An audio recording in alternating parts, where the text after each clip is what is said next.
नमस्कार।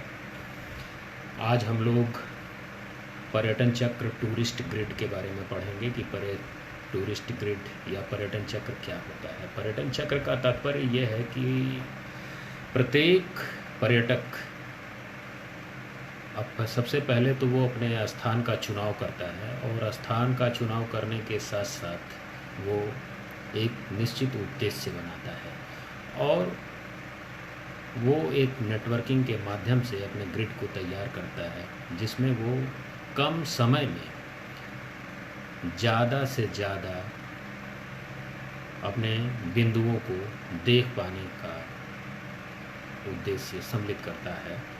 प्रत्येक पर्यटक के सम्मुख अपने लक्ष्य को निर्धारित करने का जो उद्देश्य होता है वो पर्यटक ग्रिड में सम्मिलित किया जाता है और ये लक्ष्य कलात्मक, आर्थिक, सामाजिक, सांस्कृतिक या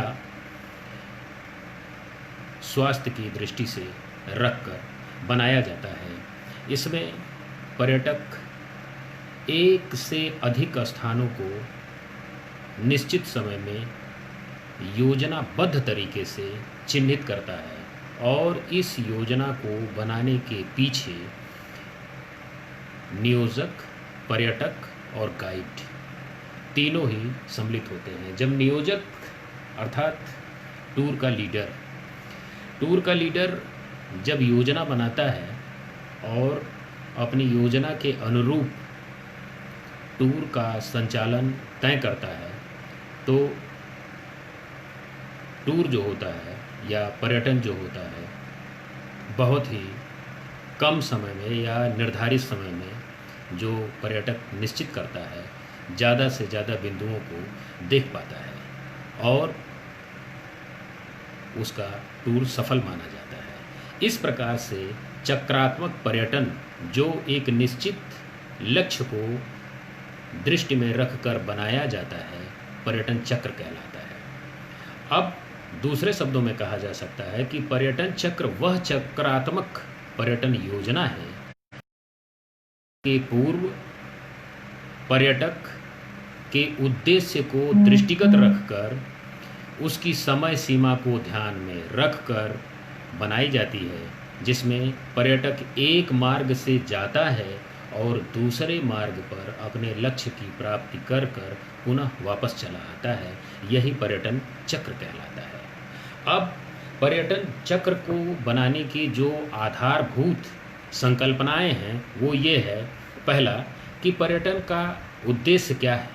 तो पर्यटक डिपेंड ये करता है कि पर्यटक कैसा है, क्या वो विद्यार्थी है। यदि वो विद्यार्थी है तो निश्चित तौर पर उसके पर्यटन का उद्देश्य जो है शिक्षा ग्रहण करना है और जब शिक्षा ग्रहण करने के उद्देश्य से जाएगा तो निश्चित तौर पर वो प्रकृति की चीज़ों को देखने जाएगा। प्रथम प्रकार के उच्चावच, द्वितीय प्रकार के उच्चावच, तृतीय प्रकार के उच्चावच, पर्वत, पठार, मैदान, नदी, घाटी, जंगल, जमीन, सारी चीज़ों को देखने जाएगा और क्लाइमेट, टेम्परेचर, उच्चावच, सारी चीज़ों को जानकारियाँ हासिल करेगा। दूसरा ये है कि व्यापारी वर्ग जाता है, बिजनेसमैन तो धार्मिक पर्यटन करने जाता है। उसका उद्देश्य शिक्षा नहीं है, उसका उद्देश्य ये है कि वो अपने धर्म को देखने के लिए या अपने आप को तारने के लिए वो जा रहा है।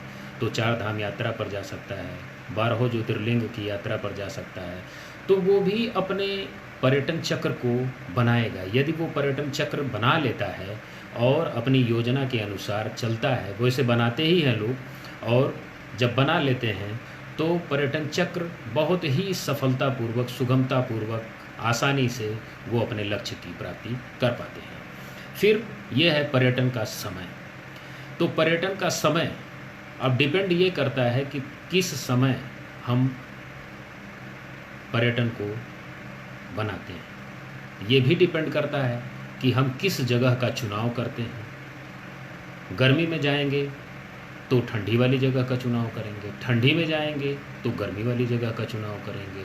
तो समय का चुनाव बहुत ही ज़्यादा ज़रूरी है। दूसरा ये है कि पर्यटक कितना पैसा खर्चा करना चाहता है।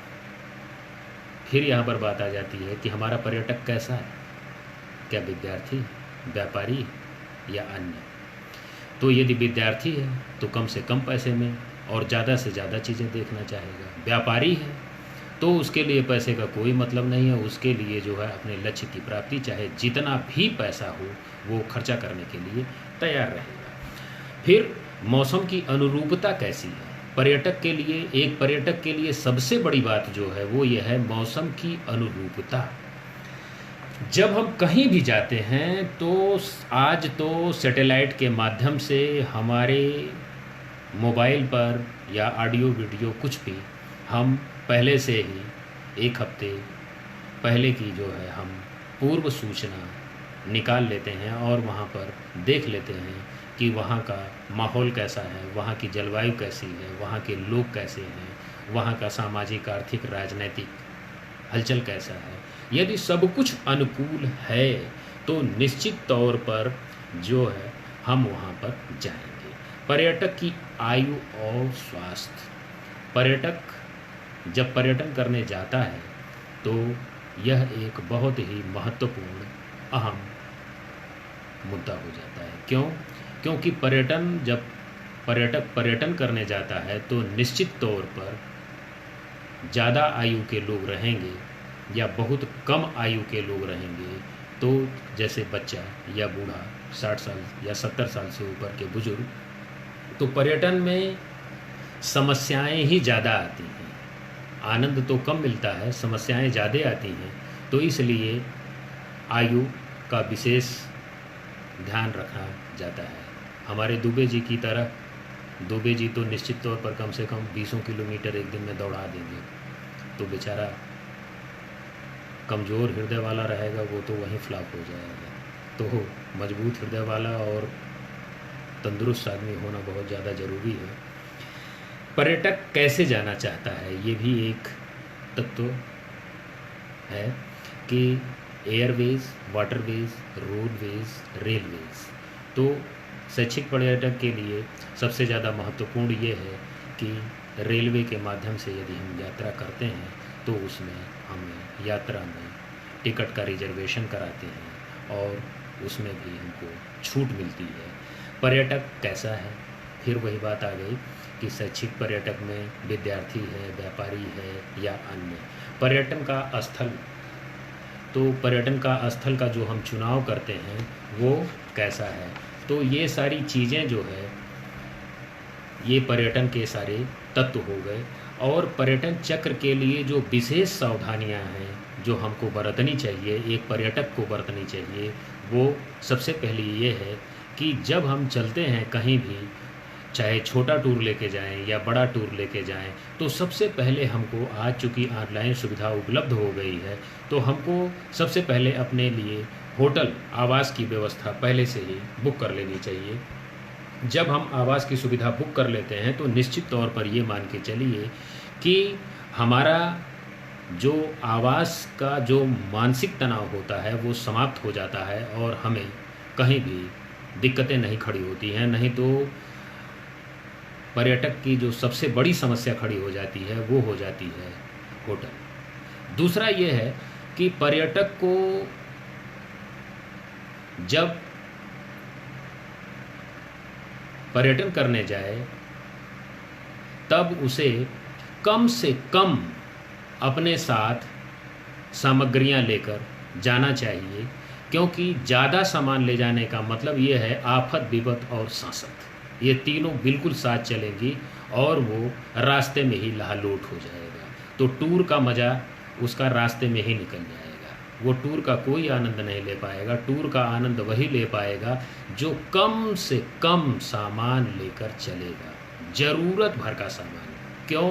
क्योंकि आप जहाँ जाएंगे आपके साथ साथ चंद्रमा तक बाजार है, तो आपको कुछ लेके जाने की ज़रूरत ही नहीं है। दूसरा ये है कि पर्यटक को अपने स्थल का जो चुनाव करना चाहिए अपनी रुचि के अनुसार, अपने स्वास्थ्य के अनुसार, अपनी प्रकृति के अनुसार करना चाहिए, जिससे वो अपने पर्यटन का आनंद उठा पाता है। पर्यटक स्थल जाने के और आने के दोनों ही टिकट कंफर्म करा लेना चाहिए, नहीं तो वो बहुत बुरी स्थिति में फंसता है और बहुत ज़्यादा दुर्गति होती है, जिसका वर्णन नहीं किया जा सकता है। जब टिकट कंफर्म नहीं रहेगा तब वो किस स्थिति से गुजरेगा, ये जो यात्रा किया होगा वही जान सकता है, तो इसको वर्णन भी वही कर पाएगा।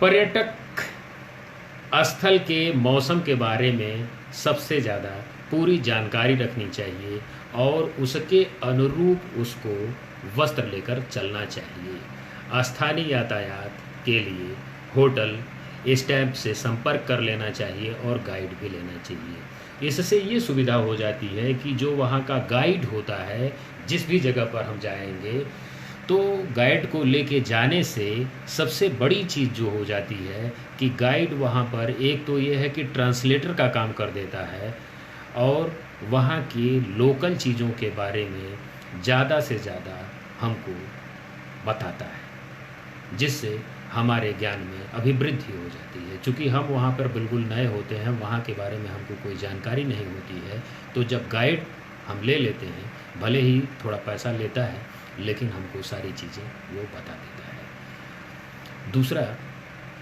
कि जब हम यात्रा करने जाएं तो हमको बहुत ही ज़्यादा पैसा लेकर नहीं जाना चाहिए, क्योंकि जब हम ज़्यादा पैसा लेकर जाएंगे तो उससे बहुत ही ज़्यादा खतरा राह में गिर जाने का, छूट जाने का हो सकता है कि साथ वाला ही चुरा ले, ऐसी घटनाएं घटित हो सकती हैं, या रास्ते में कोई चोरी कर ले। ऐसी स्थिति में हमको अपने एटीएम या पेटीएम जैसी सुविधाओं का प्रयोग करना चाहिए।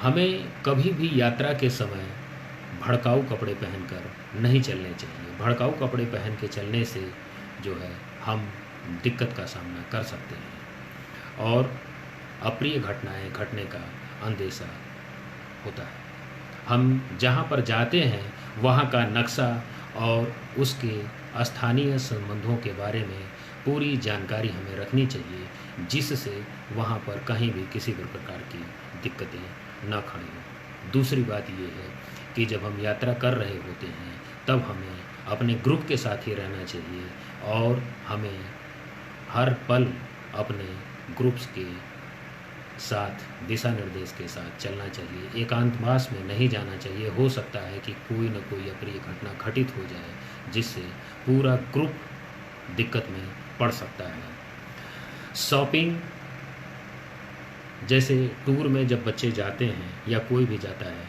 तो निश्चित तौर पर शॉपिंग एक बहुत बड़ा मुद्दा होता है। बच्चे सोचते हैं कि कैसे क्या चीज़ खरीद लें, तो शॉपिंग के लिए बड़ी बड़ी जगहों से, बड़े एम्पोरियम से, बड़े शॉपिंग सेंटर से ही हमारा सामान को खरीदना चाहिए। उससे लाभ ये होता है कि ठगी के चांसेस कम हो जाते हैं और ठगे जाने की संभावना कम हो जाती है। जब हम छोटी छोटी जगहों से, छोटी दुकानदारों से सामान खरीदेंगे तो निश्चित तौर पर हमें ठगे जाने के चांसेस ज़्यादा बढ़ जाएंगे। ये पर्यटन चक्र के दौरान बरती गई सावधानियां हैं। पर्यटन चक्र 3 प्रकार के होते हैं। एक है क्षेत्रीय, दूसरा देशीय, तीसरा स्थानीय। क्षेत्रीय प्रकार का मतलब ये है कि एक क्षेत्र से दूसरे क्षेत्र में या एक प्रदेश से पर्यटक दूसरे प्रदेश में जब जाता है तो उसे क्षेत्रीय पर्यटक की संज्ञा, देशीय क्षेत्रीय पर्यटक की संज्ञा दी जाती है। देशीय पर्यटक का मतलब ये है कि विदेश में रहने वाला, अपने देश का ही विदेश में रहने वाला जब अपने देश में पर्यटन करने आता है और टूर ग्रिड का प्रयोग करता है या टूरिस्ट ग्रिड का प्रयोग करता है, तो ऐसे पर्यटन को देशीय पर्यटन चक्र कहा जाता है। स्थानीय पर्यटन चक्र का मतलब क्या होता है कि एक ज़िले से दूसरे ज़िले, एक देश से, एक राज्य से दूसरे राज्य में पर्यटन करने को स्थानीय पर्यटन चक्र कहते हैं। भारतीय पर्यटन चक्र, टूरिस्ट ग्रिड्स इन इंडिया तो भारत में पर्यटन मंत्रालय द्वारा सामान्य दृष्टि से पर्यटन स्थलों को तथा प्रमुख महानगरों और उनके पास पड़ोस के स्थलों को ध्यान में रखकर पर्यटन चक्र का निर्धारण किया गया, जिसमें मुंबई पर्यटक स्थल चक्र जो है 5 भागों में विभाजित किया गया। पहला, मुंबई से उदयपुर, मुंबई से अहमदाबाद, मुंबई से मैंगलोर, मुंबई से हम्पी और मुंबई से नागरकोंडा। ये भारत सरकार पर्यटन मंत्रालय द्वारा निर्धारित पर्यटन चक्र हैं, जिसमें भारतीय पर्यटक, विदेशी पर्यटक आएंगे और पर्यटन चक्र का यदि प्रयोग करेंगे तो वो कम समय में ज़्यादा से ज़्यादा चीज़ों को देख पाएंगे। कोलकाता केंद्रित पर्यटन चक्र, कोलकाता केंद्रित पर्यटन चक्र में 4 पर्यटन केंद्र बनाएंगे। कोलकाता से चिल्का झील, कोलकाता से काठमांडू, कोलकाता से काजीरंगा, कोलकाता से गंगटोक। चेन्नई केंद्रित पर्यटन चक्र को 5 भागों में विभाजित किया गया है। चेन्नई से तिरुचनापल्ली तंजौर, चेन्नई बंगलौर मैसूर होकर सदीपुर, चेन्नई कोयम्बटूर, उडकमंडल मदुरई मैसूर और बेंगलोर, चेन्नई कांचीपुरम, मामल्लपुरम पांडिचेरी, चेन्नई मदुरई कोडाईकनाल, थेक्कडी कोच्चि। दिल्ली केंद्रित पर्यटन केंद्र जो है 7 भागों में विभाजित किया गया है। दिल्ली, आगरा, जयपुर, जोधपुर, जैसलमेर। दूसरा, दिल्ली, आगरा, जयपुर, दिल्ली, आगरा, खजुराहो, वाराणसी और काठमांडू। दिल्ली, आगरा, ग्वालियर, भोपाल, मुंबई। दिल्ली, काठमांडू, वाराणसी, आगरा, चेन्नई, बेंगलोर, मैसूर, हसन, बादामी, मुंबई। दिल्ली, आगरा, भरतपुर, जयपुर, सारिका, अलवर। दिल्ली, शिमला, कुल्लू, मनाली, धर्मशाला। ये सारे भारत में बनाए गए पर्यटक ग्रिड हैं, जिनका पर्यटक ज़्यादा से ज़्यादा लाभ ले सकते हैं और कम समय में ज़्यादा टूर का आनंद ले सकते हैं। आज के लिए बस इतना ही। आप लोगों ने सुना, बहुत बहुत